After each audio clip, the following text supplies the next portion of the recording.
आहे की जेवढ्या काही प्रतिक्रिया येत होत्या आणि पहिल्या दिवसापासून पहलगाममध्ये असलेली लोक जे सांगत होते की 2,000 लोक त्या जागेवर होती आणि तिथे एकही मिलिटरीचा माणूस किंवा काश्मीर पोलिसांचा माणूस नव्हता.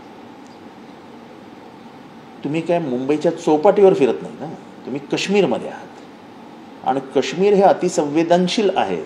हे काही दुसरे कोणी तुम्हाला समजून सांगायला नको. मग सरकारची जबाबदारी आहे की नाही? सुरक्षा व्यवस्था अनंतनाग असो, पहलगाम असो, हे सगळे जिथे जिथे भारतीय लोक जातात, परदेशातले नागरिक जातात, ह्यांची सुरक्षा व्यवस्था बघणं हे काम तिथे केंद्र सरकारचं आहे. कारण का सैन्य हे केंद्र सरकारचं आहे, त्यांच्या अखत्यारीतला विषय आहे, तो संरक्षण विभागाचा विषय आहे. सैन्याचा एक माणूस तिथे नाही. अतिरेकी येतात, गोळ्या झाडतात, अतिरेकी निघूनही जातात. त्याच्यातला एक टॅक्सी ड्रायव्हर अतिरेक्यांना पकडण्याचा प्रयत्न करतो, त्यांची ते AK-47 जे काय होतं ते खेचण्याचा प्रयत्न करतो, तो त्याच्यात मारला जातो. मिलिटरी होती कुठे? आता आजकाल काय प्रश्न विचारायचा नाही सरकारला. सरकारचं सगळंच बरोबर आहे असं कधी नसतं. सरकारही चुकतं किंवा सरकार ही माणसांचंच आहे ना, माणूसच चूक करतो. तुम्ही सरकारला देव बनवू नका. अखेरीस मला वाटतं समाज माध्यमांचा जो काही दबाव निर्माण झाला परवापासून आणि समाज माध्यमांवरती सारखी व्यक्त होणारी माणसं सांगत होती मिलिटरीच नव्हती, मिलिटरीच नव्हती, मिलिटरीच नव्हती, त्याचा प्रकारच सरकारला मान्य करावं लागेल आमची चूक झाली. आणि ही चूक किती महागात पडली तर आज काश्मीरच्या लोकांचं आयुष्य उद्ध्वस्त झालं. त्यांच्या रोजीरोटीच्या, त्यांच्या पोटा पाण्याच्या गंभीर समस्या पुढच्या 5 वर्षासाठी निर्माण झाल्या. गेले 30 वर्ष काश्मीरची लोक अतिरेक्यांचे हे भुगतायत. काश्मीर हे स्वित्झर्लंड एवढंच पर्यटकांना आकर्षित करत होतं. आपल्या सगळ्या चित्रपटांचं शूटिंग काश्मीरमध्येच झालंय. काश्मीर कितीतरी चित्रपट आपल्याला दाखवता येतील. सगळं वाटोळं झालं 30 वर्षांनी. आता कुठेतरी काश्मीरला परत तो सुवर्ण काळ येत होता, संपला. त्याला जबाबदार सरकार आहे. आणि आर्थिक परिस्थिती जेव्हा कमकुवत होते, आर्थिक घडी जेव्हा बिघडते, तेव्हा अतिरेक्यांना संधी मिळते. हा जगाचा इतिहास आहे. हे आम्ही बोललो की मग झालं ट्रोलिंग सुरू. BJPचे 10 पैसेवाले असतात, ते करतात आम्हाला टनटन टनटन टनटन टनटन. सत्य समजून घ्या. आम्ही काही चुकीचं बोलत नाही. शेवटी मेले ते भारतीय होते. ते हिंदू होते का मुसलमान होते बाजूला ठेवूया, मेले ते भारतीय होते. जसं डॉक्टर बाबासाहेब आंबेडकरांनी सांगितलं तसं आम्हाला प्रत्येकाला वाटतं वी आर इंडियन्स फर्स्ट. आम्ही पहिले भारतीय आहोत. पण आता सरकारने चूक मान्य केलेली आहे, पण इथून पुढे ज्याप्रमाणे आपण म्हणताय असं आहे की पहिली गोष्ट म्हणजे माझा हाही प्रश्न अनुत्तरित आहे की तुम्ही भरती का थांबवली आहे सर मिलिटरीची? हे अग्निवीर वगैरे हे चालूच शकणार नाही या देशामध्ये. हे कॉन्ट्रॅक्ट लेबर हा कधी मिलिटरीमध्ये चाललाय का? ते काही तुम्हाला तिथे जाऊन हे घेरे बंदूक हातात तसं नाही आहे. ते काय गँगवॉरमध्ये नाही आहे. ते तुम्हाला पाकिस्तानशी लढायचं आहे, त्यांच्या अतिरेक्यांशी लढायचं आहे. पेन्शन योजना, अनेक मिलिटरीच्या लोकांच्या पेन्शन योजना रखडवून ठेवल्या आहेत. त्यांना पेन्शनच मिळत नाही आणि मुद्दाम लटकून ठेवतात. पेन्शन देतो सांगितलं सरकारने, पण त्यांच्या 5-5, 10-10 वर्ष पेन्शन लटकवलेले आहेत मिलिटरीच्या माणसांच्या. पूर्वी कसं होतं, मिलिटरीबद्दल एक आकर्षण असायचं. पेन्शन चांगली, पगार चांगला, कॅन्टीन म्हणजे मरेपर्यंत त्या लोकांना जेवण खाणं, त्यांचं जे काही दैनंदिन गरजेच्या वस्तू असतात त्या स्वस्त मिळायच्या. हे एक आकर्षण असायचं. आणि त्यामुळे लोक मिलिटरीमध्ये जाताना देशासाठी जायचेच, शौर्यासाठी जायचेच. त्याबरोबर आपण रिटायर झाल्यानंतर आपलं आयुष्य सुरक्षित आहे ही भावना देखील असायची. पण आता सगळ्यांनाच ठेंगा. आता हे सगळ्यांची प्रश्न सरकारने उत्तर द्यावं ना. 2 लाख लोक मिलिटरीमध्ये आजच्या तारखेला कमी आहेत. तुम्ही काय समजता? तुमचा जागतिक शांततेचा करार सही केला आहे की तुम्ही, की पाकिस्तान आपल्यावर हल्लाच करणार नाही असं तुम्हाला वाटतंय का? चायनाचं आक्रमण होणारच नाही असं तुम्हाला वाटतंय का? हे कुरघोडी करणार. ज्या दिवशी त्यांना कळेल की तुमच्या सैन्याची ताकदच कमी झाली आहे त्या दिवशी कुरघोडी करतील. मग काय कराल? हे कोणी विचारायचं? आणि हे विचारलं की आम्ही देशद्रोही, तुम्ही आम्हाला काय वाटेल ते म्हणा, पण या देशाची सुरक्षितता कुठेही कॉम्प्रोमाइज होता कामा नाही या भावनेची भावनेचा होता. नौदलाकडनं क्षेपणास्त्र सुद्धा जे कोणाची तयारी सुरू नाही ते हे बघा, आता तुम्ही त्यांच्यावरती अणुबॉम्ब टाका, प्रश्न तो नाही. प्रश्न तुमच्या चुकांमुळे काय झालं. एक तर तुम्हाला जे हवं असतं तेच तुम्ही करून घेता, त्याला तुम्ही देऊन टाकला धर्माचा रंग. काल डोंबिवलीची बाई ओरडली की नाही, बस झालं हे तुमचं धर्माचं राजकारण. सुरक्षा व्यवस्था कुठे होती? डोंबिवलीत ना. आणि ती बाई काही तिला पढवलेलं नव्हतं कोणी, ती स्वतः उत्स्फूर्तपणाने बोलली की सुरक्षा व्यवस्था कुठे होती ते सांगा. अख्ख्या भारतात तर तेच विचारतात लोक की सुरक्षा व्यवस्था कुठे होती. त्याला हिंदू मुसलमान धार्मिक रंग देणं खूप सोपं आहे. सगळ्यावरती पांघरून टाकायच्या चुकांवरती, यासाठी पेटून द्या हिंदू मुसलमान. पण मूळ प्रश्नांना हात लावायचा नाही.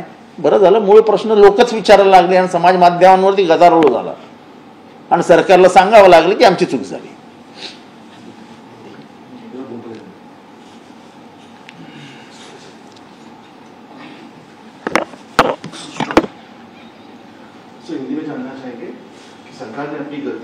तो ये बात मैं समाज माध्यम पे व्यक्त होनारे जो भी लोग हैं उनका अभिनंदन करना चाहता हूँ कि सरकार के ऊपर दबाव बना, नहीं तो सरकार बिल्कुल इसको मान्य नहीं करती. मैंने पहले दिन कहा था कि इतनी बढ़िया जगह है पहलगाम, वहां लाखों लोग जा रहे हैं. ये साल में ऐसा कहा जाता है कि 8 लाख लोग पहलगाम गए थे और पूछे जाने पर बताया गया कि एक भी सैनिक वहां पे नहीं था. एक भी, अगर एक भी सैनिक होता तो आते नहीं आती रही. 26 लोग मारे नहीं जाते. हमने यह सवाल पहले ही दिन नहीं पूछा था कि सैनिक क्यों नहीं थे. पर हमको देश में सिर्फ हिंदू मुसलमान धार्मिक रंग देना है तो हम इस्तेमाल कर लिए पहलगाम का. जो हुआ ही नहीं था उसकी बातें चलने लगी हमारे मुंह से. सवाल यह भी है कि कोविड के बाद मिलिट्री में भर्ती ही नहीं हुई है. आप क्या विश्व में शांति का करार करके आए क्या? आपको लगता है कि पाकिस्तान और चाइना कुछ भी नहीं करे? आज अपनी जो संख्या है मिलिट्री की उसमें 1,80,000 की कमी है सैनिकों की, तो आपने भर्ती क्यों रोकी है?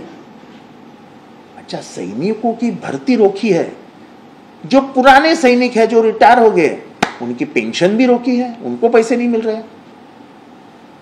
जो सैनिक रिटायर होकर कैंटीन में जाके दैनंदिन अपना वस्तु लेते थे, सामान लेते थे, जैसे सब सामान उनको सस्ते में मिलता और मिलना भी चाहिए, वो भी बंद है. क्या देश की इतनी खतरनाक हालत है कि हम सैनिकों का पगार भी नहीं दे पाते? ये सवाल पूछो तो 10 पैसे वाले आ जाते.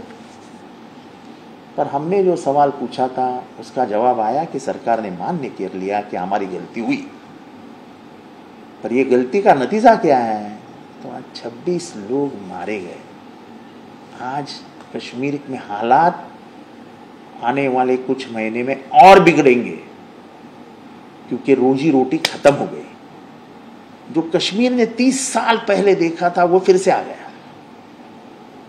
और किसी भी राष्ट्र में जाइए आप जहां में आर्थिक तनाव आता है, इकोनॉमिक क्राइसिस आती है, वो राष्ट्र फिर आस्ते आस्ते आस्ते दहशतवाद के हाथ में चला जाता है. आज कश्मीर में लोग रो रहे हैं भारत के प्रति, उनकी सद्भावना है.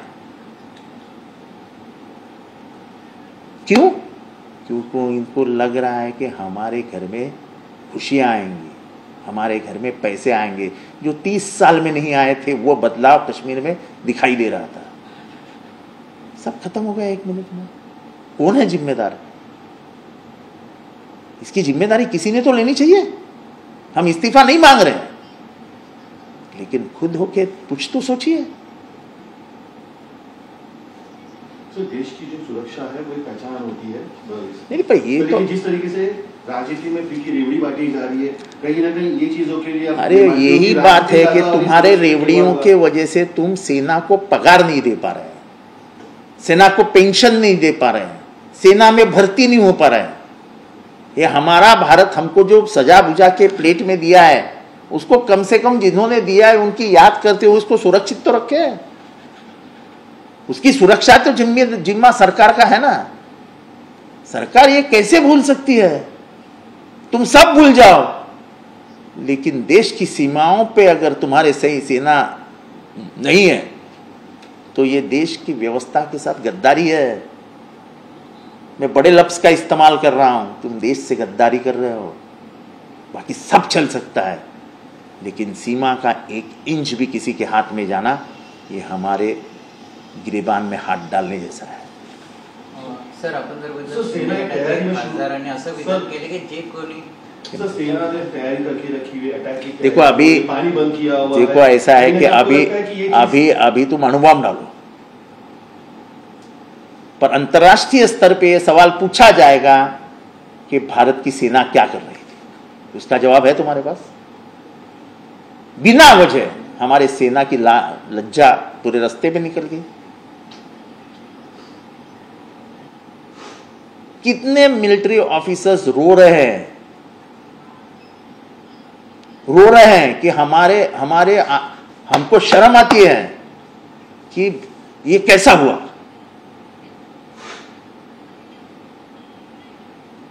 वह ऐसा है, पिछली बार भी जो भी हुआ उसके बारे में नहीं बोला जाए तो अच्छा है, लेकिन ये अच्छा हुआ कि सरकार ने मान लिया कि हमारी गलती हुई। पर ये गलतियों के वजह से पूरा कश्मीर अंधेरे में चला गया, उनकी रोजी रोटी का सवाल पैदा हो जाएगा। आज वहाँ पर्यटन क्षेत्र जो आगे बढ़ रहा था वो पूरा रुकावट पे आ गया। इसकी जिम्मेदारी कौन लेगा? अगर कश्मीर में तुमको 370 लगता है विषय, उनके सब अधिकार तुमने निकाल के लिए, तो उनको जिंदा रखने का भी काम सरकार का है। जैसे तुम रेवड़ियां बांटते हो ना, वैसे अब पर्यटन क्षेत्रों को बढ़ावा देने के लिए अब कश्मीर में सब्सिडाइज्ड टूर शुरू करो। सरकार ने उसकी सब्सिडी नहीं देनी चाहिए और कश्मीर में लोगों को लेके जाना चाहिए और उसका पर्यटन क्षेत्र जिंदा रखना चाहिए। सर ज्याप्रमाणे बघितलं जाईल की काश्मीरचा या एका हल्ल्यामुळे पर्यटनावरती परिणाम होतोय, सरकारकडे काय नेमकी मागणी? नाही, माझी सरकारकडे मागणी की तुमच्या चुकीमुळे काश्मीर बर्बाद होत आहे। आता तुम्ही सगळ्यांना देता ना, ह्या योजनेला द्या, ह्या योजनेला द्या, त्या योजनेला द्या, फुकटातच वागता ना।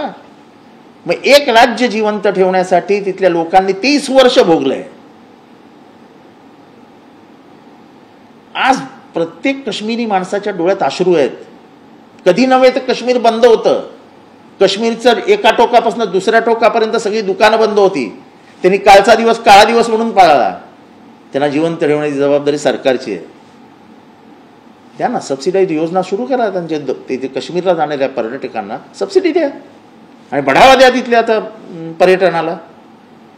शेवटी काश्मीर हा आपला अविभाज्य घटक राज्य आहे, त्या क्षेत्र आपलं क्षेत्र आहे।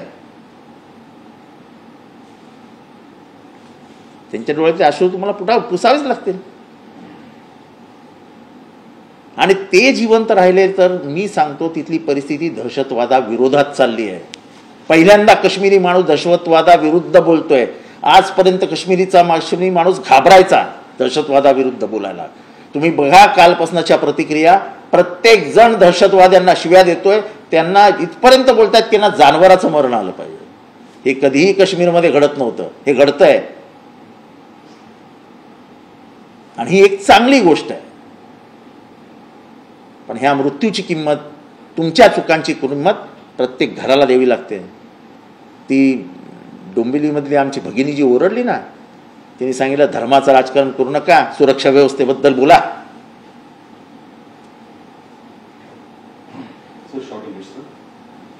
नाही, I would like to bring it to the notice that it was completely failure on the part of intelligence and military.